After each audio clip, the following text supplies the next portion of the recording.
Hello, everybody, and welcome back to Big League Breakdowns. This is day 2 of Around the League in 30 Days, and today we're going to be talking about the Athletics after a eventful offseason for them. Of course, the move to Sacramento for the time being, and some notable additions to their team.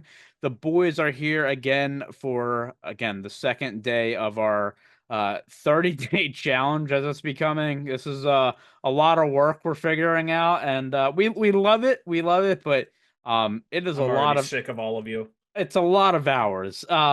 So putting that out there, but we are not going to waste any time. We're going to get right into it and take a look at their lineup going into the season. Again, a lot of changes coming to this team. A lot of it from the pitching standpoint, but looking on the offensive side of the ball, Luis Arias comes in.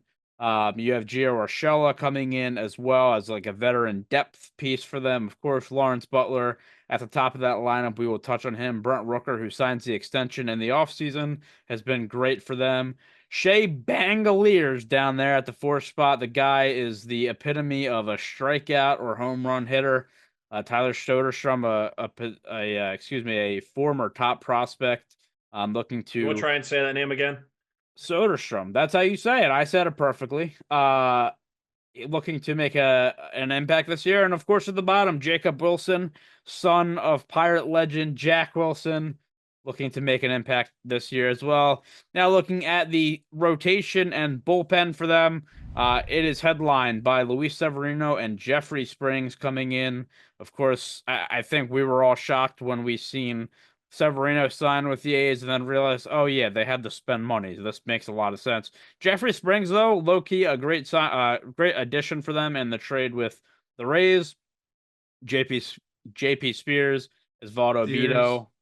Sears, excuse me. I was trying to get to that next name, another Pirates legend, Osvaldo Bido, Mitch Spence. You got Leclerc coming in as well, the closer for the Rangers in their World Series run. So a lot of good stuff for them. I mean, that 1-2 punch there of Leclerc and Miller is going to be pretty Hold nasty on. out of their Let's not bullpen. forget Orioles legend TJ McFarland in their Yes, bullpen. yeah, exactly. Uh, and and oh, Returning. and almost Orioles legend Mason Miller. Oh man, that just didn't happen, John. How did you feel about that after we talked that off all Maybe last one year? day. Maybe Maybe one one day. day. Um, Is your name the Dodgers? Because otherwise, I don't think it'll happen one day. Well, Mhm. you know. getting into our first topic though, did the A's actually improve? Again, bringing in a lot of names, and we have come accustomed to the A's not spending money. Um, it's funny what happens when they're forced to do so. But I think I, that's the key. I That is got the key. It's yeah, of not that they course it is. wanted to, it's that they had to. Of course, but it's funny when you spend even a little bit of money like they did and the prospects they have. It's like, okay, this is a team that could actually do something. Like people on social media are like talking to them, maybe a potential playoff team, a wild card team. So it's funny how that works. But let's get into their additions this offseason. We'll start at the top with Luis Severino. I do want to spend more time on him than others because I do think, looking at his stats last year, what he did with the Mets, this is a big signing. Will they get a guy who's your ace, if you want to call him that? I don't think he's a traditional ace, but he's their guy now at the top of that rotation. What do you think about that signing? Their pitching was fairly bad last year, so I think a lot of players would have worked to improve it. They're definitely paying Severino like an ace, and he definitely seemed to find himself last year in the form that he used to have with the Yankees. Do I think he's going to do that again this year? No, but I still think that he's going to be a big improvement to a team that had an ERA that was approaching 5 last year. Yeah, and again, he found it with the Mets last year. I think, you know what, he had shown signs over his career that he could be, a good pitcher in the league. But last year, with that Mets coaching staff, really excelled. Gets his contract, and now he's set for life with a contract like that. But John, I mean, what do you think it means to bring in a guy like Severino for them to have? Again, I don't think you look at Severino as an ace if you're talking about uh, a lot of other big teams, but they finally get a guy that's got somewhat of a big name. I feel like they haven't had somebody like that since what, Sonny Gray, who, when they were making their runs to the playoffs. So what do you think this signing means for their team? Uh, I think it's a lot of flash and not a lot of substance. With what he's projected by Zips here of a 4.37 ERA, and then what he pitched last year in terms of an ERA of 3.91, that's not necessarily an ace. And then 2023 pitching a 6.65 ERA, that's not really, those aren't ace numbers. Uh it to me feels like a lot of sizzle, no steak. We signed this guy because we had to sign this guy.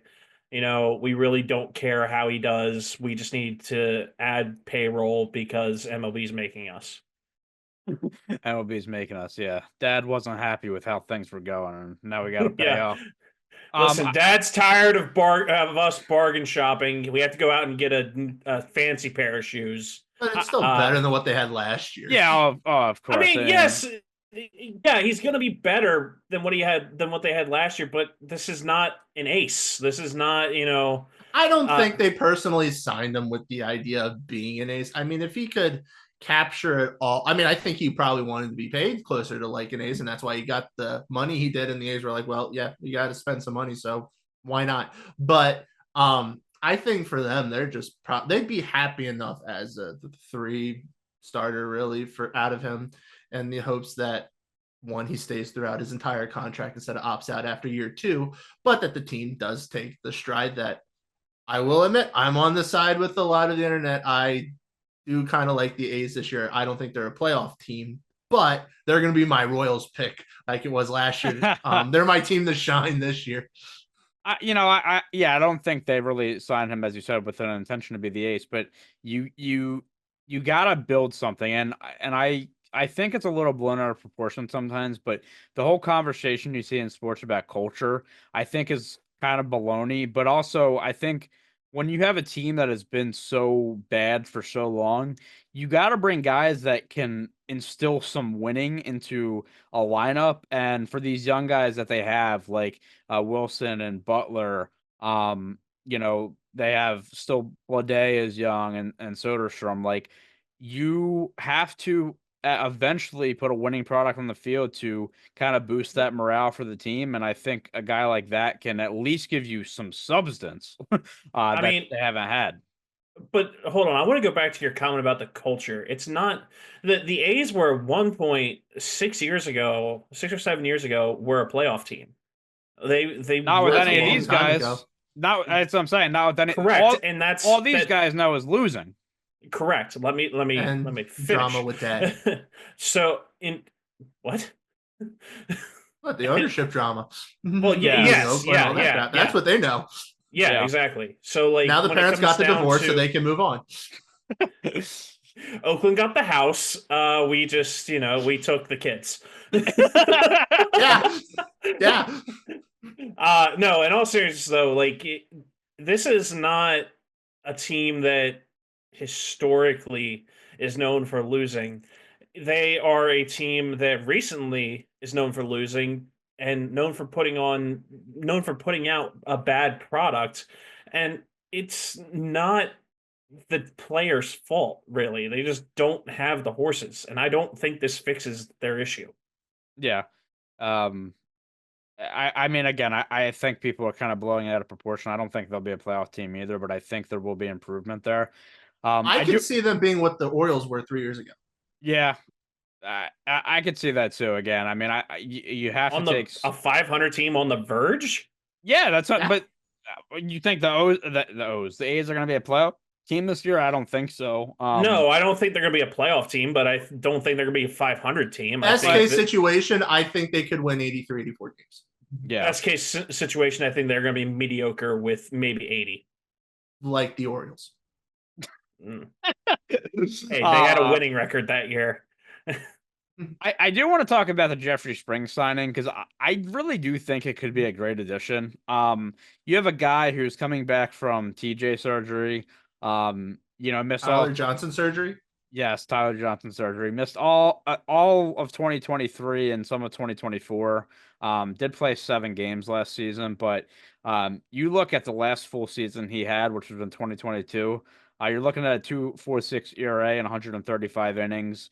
And he played well down the stretch last season too. So, I think this is a high upside trade that they made. They really didn't give up too much for it. What do you think about the acquisition?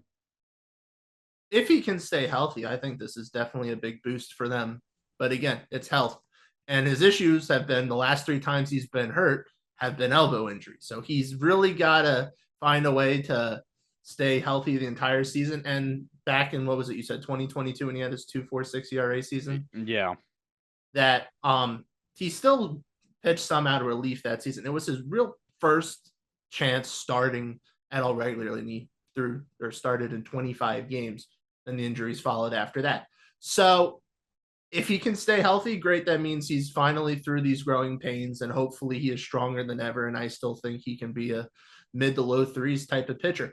But if he gets hurt again, then maybe he really just isn't meant to be stretched out as a starter, and he's better off in the bullpen. Either way, however it pans out for them, I think he will be very effective this year and the years too. They still have control of him. Yeah, I think the Rays had for a little bit kind of a pitching factory. They had a lot of guys come out of there. They still have like McClanahan and stuff, but they had a lot of guys that have blossomed into pretty good pitchers around the league. And I think again, Springs could be a guy that he has that high potential. You really didn't give up too much to get him, so I think he could be a great signing.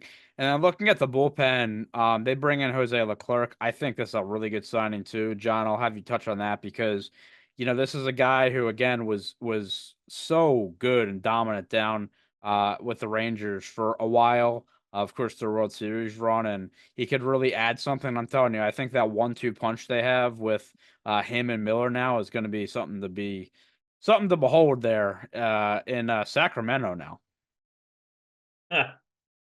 That's still weird to say. That's still weird to say. That's why you don't say it. You just say the A's. I can't. You just say the A's. Yeah, last year he had an off year, honestly, with a 4.32 ERA, but the year before that had a 2.68, and the year before that a 2.83. So clearly he has consistency and has the ability to be dominant. I personally want to see his wins come up as he was, 0-3 and then 0-2 in 2022 and 2023, but 6-5 last year. Overall, I think this is a good signing as a good way to have a setup man really for Mason Miller. I do have a quick question. Do we think this is all is possible now that with this signing, they could look at potentially moving Miller into the rotation in a year or two? I know it was kind of talked about partway through last year, end of last year, but I don't like that idea, but I know it gets thrown around a lot. The guy is arguably the best closer in baseball. You don't do that. Closers are hard to come by. Oh, I know. But this was something talked about last year. We had Hoffman and Holmes this offseason both talk about wanting to go to the rotation. Holmes did. Hoffman if this was a Garrett Crochet that was a bullpen guy and not necessarily the closer, I would agree that hey, why not give him a shot if he really wants to do it and you want to do it. But because he's a closer and like I said, they are hard to come by, especially when they're dominant like he is, I would say no. I think it's intriguing to stretch a guy out like that because of the skill set. Don't laugh. Who's laughing? I heard a chuckle. When you say don't laugh, it just brings attention to it and I want to laugh. He was a starter, right? And he really struggled, and I think he has that skill set that makes a great closer. Again, I see the want for having a guy that dominant be your starter, but I don't know. I think they're probably going to be happy with it now for him to remain the closer, but Maybe this is a conversation for next year. I'm not really sure, but I think they're again happy with the production that he gave them last year. I don't see it changing for this year. On the offensive side of the ball, Will, they do add some veteran presence, not too much on the offensive side, but Gio Urshela comes in, uh, Luis Arias comes in. So again, something a little bit of veteran leadership to add to their young lineup. Yeah, and I think that's really all it is because I don't see either of them doing much offensively. So hopefully you can steer the young guys in the right direction. Yeah. I don't hate I don't know. I mean, Urshela again is a good bench bet. I think that he can be for them. He's Um, the real leader. I mean, if between the yeah. Yankees, Braves a little bit last year, even was on the Tigers before that, like he's probably the real leader. Urias is more of a hey, let's see if he can find that power that he had for like 2 seasons and then hasn't found for the next 4. Yeah. Everyone Yeah. takes a flyer and it's always a I, scam. I was gonna. That's actually a great point to make. I was gonna say, yeah, that's the perfect way to word it. Like he's a guy around the league that had that potential, was really talked up, and really hasn't lived up to it. So teams love to take flyers, and we'll see. I mean, maybe this is the atmosphere that he excels in. Minor I league But mean, he parks. hasn't had but exactly. he hasn't had jeez. He Jacob hasn't Wilson's going to had thrive then because he isn't moving. I like that. he hasn't had over 10 home runs since 2022. So I'm not even What I'm did he hit in 2022? Did he hit like 16. 12? What did he hit in 16. 21? 23. Oh, There we go. there we go. This guy Because could. hold on, ask me about 23 and 24. Well, of No, because course. that's like 5 and like -7. It's 3 and 4. Oh, Say -7. Put together, he hasn't cleared 10. yeah, but yeah, again, as Will said, taking a flyer on a guy who, was productive at some point in his career. We'll see if he can do it here. Sure, at some point, but he didn't even bat the Mendoza line the past Hey, 2 man. seasons. Neither do the A's. You look at their lineup, they are very, very built on we're going to hit home runs or we strike out. Like they could have potentially 6 home run guys this season, but Yeah. like half of the lineup's projected batting average is under like 240. Look, you think about the A's, and it's like, all right, the A's are bad, blah blah blah. Go look at their home run, like leaders last year, and where they were ranked in the league. I think they were 6th best. I mean, if they did one thing, they hit bombs. They struck out a lot too, but they hit bombs. So God, you hit the nail on the head with that, Will. 5 out of their projected starting 9 are under 240 with their batting average. yeah, but like 40 home runs on Rooker and a 20 for everybody else. I do want to talk about a guy who I think could be a breakout candidate for the A's this season. That's Lawrence Butler. Last year, at the end of the year, did I skip something? No. Oh no, I did. I did. Excuse you me. did, but you're fine. You're fine. Okay, we're gonna talk about Lawrence Butler. What are we skipping? We're not skipping. I forgot about one thing, but we're okay. We'll go back to that. Lawrence Butler is a guy who I think could be a breakout player in 2025. You look at a slash line from the last 73 games of the season, basically the second half last year.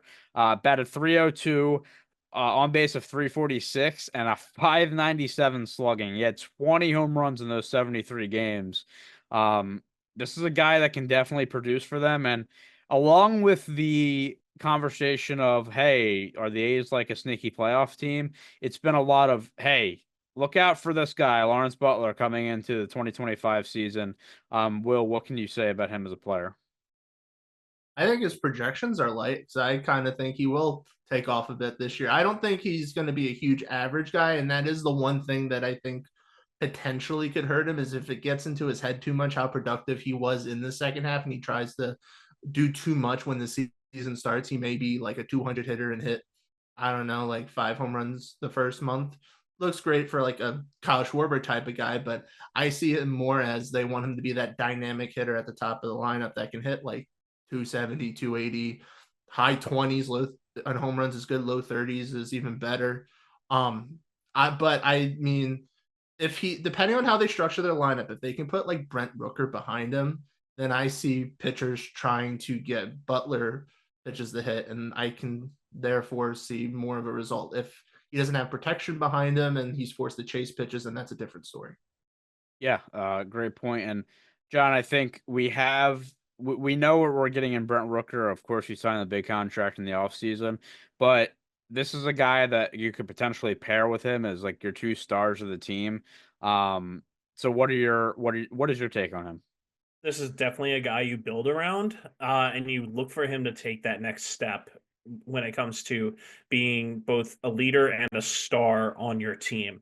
The problem is that what we've seen from the A's is that, especially in recent years, as soon as a star is born, that star is shipped off because there's no point in us even trying.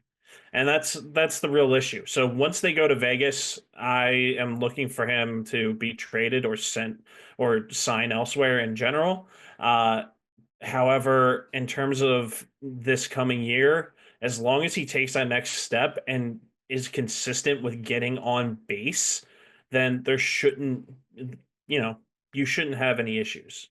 Because they gave the extension to Brent Rooker, do you think that mindset has changed? I do. I absolutely, because I don't think so. Brent Rooker was one of the top guys last trade deadline, and everybody thought he was going, and the A's were pretty, heavily saying he's not leaving us. And I was like, all right, well, he's going to be a free agent, blah, blah, blah. No, they signed him for that extension. I think, um, I do think the narrative is changing a little bit. I would still say for Butler, he's got to obviously produce for more than 72 games for him to kind of get looked at in that realm. But I really do think Butler and Rooker could be a scary combo. And if this team is going to succeed, it's going to be through those two, for sure. And then another guy who excuse me, I think could be a big producer for them in 2025 is Jacob Wilson. A 6 overall pick in 2023, potential rookie of the year candidate this year. He's projected to take a big step up and be their everyday shortstop. And Will, we were talking about his numbers before this in the minor leagues, and it's absolutely insane if you want to rattle through that. Yeah, 433, 7 home runs, 39 RBIs across 3 levels last year. Yep, that was very insane. I'm ready for him to be the next Tony Gwynn because I'm dying to see a 400 hitter. But it's not going to happen, dude. I can dream, God damn it. There are too many games. And hey, if there's a lockout, we might get a shortened season and it works out. Then there's a huge asterisk. You're not getting what you want either way. Look, I think if he wasn't a league leader, but he still hit like 400 in, let's say, 100 games, I'd take that as close enough. I mean, listen, when it's a big enough sample size, it's impressive. Will you see a 400 hitter again? Yeah, the gods forbid it when they stop Tony Gwynn from doing it because of the strike, right? So, yep. Yeah, hey, it might happen again. We get another strike or something, and then get another 400 hitter stop. But according to Tyler's projection, this is going to be the strike to end baseball. I didn't say that end baseball. You said it's going to be. You said it's going to be a 2-year strike. I said it could be a lengthy one for sure. Look, Jacob Wilson had some experience last year in the majors, only 28 games before he went out with injury. Batted .250 with a .314 OBP. So, again, there is signs that this guy can be a big superstar. And again, John, for them, it's as we just talked about. You have Rooker, you could potentially have Butler. These great teams build off of these prospects and what they become. And this feels like for the A's, it could be another. Wilson could be a guy for them. Yeah, definitely. I think having him slated in the 9-hole where currently its projected lineup has him at, it's probably a little low because this is the type of guy who knows how to get on base, and that's the type of guy you want higher up in your lineup, probably in the 2-hole, honestly, and having Rooker behind him, that could be dangerous. However, with the way that a lot of teams will protect their rookies for service time, I don't expect them to make the opening day roster. And that's just based off of history from other teams and the way that, small market teams act. So I wouldn't expect him to be on opening day. However, I could be wrong. I hope I am wrong, as this guy clearly can get on base and is clearly ready for the big leagues. But around May, June, expect him to come up, and I expect him to get on base and make an impact for this team. I know Will's favorite to win the AL Rookie of the Year. That's all I'll say. He's going to be He's going to have a He's vetting going to bat interest. 340. He's only not going to win the batting title because of what John said. Because didn't the A's pull something like this last year with Ruiz and Rooker? Where like for some reason, Ruiz, like they did something weird at the end of like April or beginning of May, and it was like, he's doing good. What are you doing? No, So the A's are going to A's, man. It was Ruiz. He was batting like 300 and had like all these stolen bases, and they're like, "Yeah, you can go to AAA. You're playing a little too well for us." So and, too well. You're making everyone else look bad. Yeah. But yeah, no, I mean, I'm all for Wilson. I kind of agree with what you're saying, John. However, I think to start the season, the 9th spot is fine because of one, it's often viewed as the 9-hole hitter in a sense because there's no pitcher batting. They're like a leadoff hitter because their job is to flip it for the top of the order. And I do think there's a chance that if he is productive enough, that he could be moved to the top of the order. I would put him at the very top. I'd still keep Butler and Rooker back to back, but I could see it being Wilson, Butler, Rooker at the top. Yeah, I think eventually it's going to take time. That one I actually could agree with, having him bat first. Basically. Exactly they want to be old school. You go Ruiz because then he can steal, and then you got Wilson, Butler, Rooker. Listen, you should. We're building your lineup for you. Just listen to us. Baby. None of this. My best hitter is batting second. Crap. My best hitter is batting fourth. Damn it. Just the new Moneyball is just doing old baseball. Exactly. I do. This is what we skipped over, by the way, because I'm an idiot. But well, we knew that. They are playing in Sacramento, as we know, and it is a minor league stadium. Now, if you look at the field dimensions, it's actually not that different from the Oakland Coliseum. Obviously, wall height is going to be different, but yeah, we were looking, and it was like, I think to right field is a little bit shorter, but it's actually deeper to left and slightly deeper to center. So I think you can kind of talk about that if you want to talk about their projected home run numbers. Again, I thought that was interesting to see the projections for that. But I guess as a whole, Will, like, how do you think this stadium is going to affect team morale? How do you think it's going to affect their numbers and anything else you can think of? Numbers wise, like you said, with the dimensions, I don't think it'll affect it that much. It's purely the mindset of how the players feel playing in a minor league stadium with minor league facilities. One funny thing I thought that could actually have a positive impact that people may not have thought of initially is that the fact that being a smaller stadium with probably a max capacity around 12,000 or something, is that the amount of fans showing up is not going to change that much to what it was at the Coliseum the last few years. However, everyone is now closer to the field, and it's going to feel a little bit more intimate. So you're going to hear everything more, and the voices are going to build off one another, and it might have a fuller sound than before, even though you're in a smaller stadium. So, I mean, it might not do much, but hey, I think that you might get a little bit of adjustment, but you'll be fine after a month. They're just gonna have a portable speaker by the dugout, and that's how they're gonna play the walk-up music. They're not even gonna run the stadium sound. That's how they're gonna save money. Soundgate all over again. Oh no! Well, not again. I'll say to the close and intimate factor.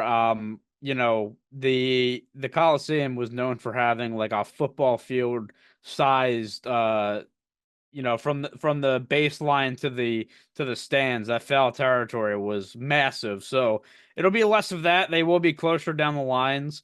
So I actually think I think Oakland fans were great. And they are like underrated for sports in general. So we'll see like if the Sacramento fans come out in full force like that. It's an hour and a half to 2 hour drive too, so it's not that far from Oakland. You'll have diehard fans that fill it up. I was gonna say, like, if you're like a diehard fan, I get, but I think a lot of people might also kind of be like, I ain't going there. They took our team away. Like, I think there's gonna be a lot of that too. No, you're gonna have the baseball purists like me that are gonna be too stuck to the team. That is possible. I mean, by that logic, yeah. I mean, I agree with you with the intimate setting. Whenever you say the minor league facilities, though, you know what I imagine? I just imagine the scene from Major League where they're using the leaf blower to get the hot tub going. Such an underrated movie, dude. I want That's them to just what lose I power. imagine. No, they lose power in the middle of the game, Rip and you just hear the Bob. generator go. Oh my Yeah. god. In all seriousness, though, like I look back in a little bit of history here in the modern era of baseball, and relocation actually benefits teams more than it hurts them. Uh, Teams that have relocated in the modern era are 9-2, with either having the same record or a better record the following season. So clearly, that sentimentality of "oh, we moved" does not really affect teams in terms of history, at least in baseball. Change of So scenery is true. Yeah. I mean, possibly. Yeah, that could be a big factor. It could be the fact that maybe, new stadium, new digs. I don't know how that affects when you're going to a minor league park, but, How it did the just, Blue Jays perform in the 2020 season?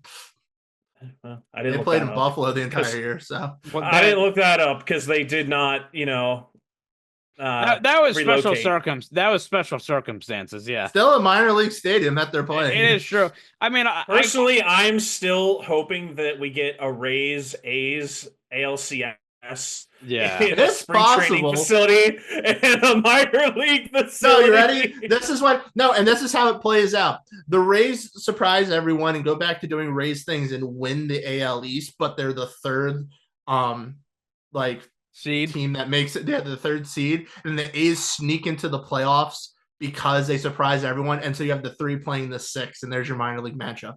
Yeah, I could say it, of course. That's possible. The stat's interesting because I think if you're, I don't want to say for every case, but I think in most cases with relocation, the team that's leaving is not usually the greatest, and you have a lot of young guys. So then going to that next season, after relocation, it would make sense that guys would improve. Not saying that's all the reason, but I think the A's could definitely fall in that category of a team that's young, moves to Sacramento and definitely does better than they did last year. I mean, you could absolutely say their lineup is 100% better than it was last year. So it is definitely possible. Excuse me. Last thing we'll end with though is again, there's been a lot of discussion online about are the A's a sneaky playoff team? Pacoda doesn't think so. They have their win total at 71. Uh, you gotta kind of look around the AL, right? Like the AL West, I don't know what to expect honestly in that division. I don't know what to expect from the Astros, the Mariners. The AL East is obviously going to be good, and the AL Central, they're going to produce as many playoffs teams as they did last year. Well, I think the doors potentially open, but are we? My favorite saying when I said it with the Reds, like having the best offseason, are they a year away from being a year away? They're a year away from being a year away. To continue that sentence as long as you want, but are they a playoff team? No, but I am sticking with what I said earlier. Still, I think they are going to take a really big stride this year. I don't think they're probably going to get to 500, but I do think they're going to surpass 71 wins fairly handily. What about you, John? What do you think? I think getting anywhere close to 500 is best case scenario for them.